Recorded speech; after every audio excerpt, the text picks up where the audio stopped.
讲到这中度风台苏拉等咧挖进台湾，气象局伫下晡5点半时阵，针对着屏东地区发布陆上风台警报。目前这风台是有变较强，暴风款也伫咧变大。伫暗时开始呢，这东半部和恒春半岛这风雨拢会变较强。若拜三时啊是影响台湾上界激烈的时阵，伫花莲、台东也有南部山区也要注意这风台所造成的影响。目前台东的人数，这风雨是一阵啊一阵啊。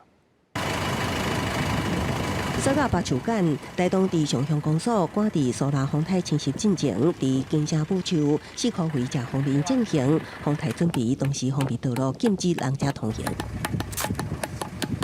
随着第9号风台苏拉渐渐靠近台湾，目前台东南势已经开始出现南方大雨，因为来回南势到绿岛的对外交通已经全面暂停。同时，旅游大过的南势也因为风台搅局，旅宿整理变加冷清。预报说有台风的时候，我们就要特别提早的可能去进货，但又无法预期说那进货来之后，里面的客人会不会恢复那么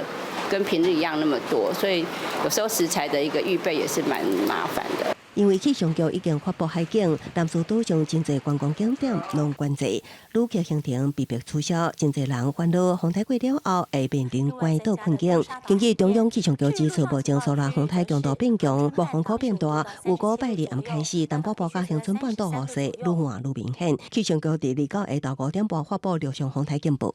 在星期3的时候，东半部地区、恒春半岛，它降雨时间比较长，整天会断断续续下雨。至于南部地区、北部地区，还有马祖地区，则会有局部的短暂下雨。气象局提醒，苏拉侵台期间，花东到南部山区爱严防极度大雨，加上苏拉风台拄着农业保留，云林以南的沿海溪谷地区爱严防积淹水。有计拜四下昼2点了后，暴风可有机会脱离南部陆地，只是目前海面上有苏拉甲海葵风台，敢是3相台效应，爱密切观察。它的相对的一个位置来看的话，对台湾也不会造成说可能会使得苏拉台风滞留在台湾上空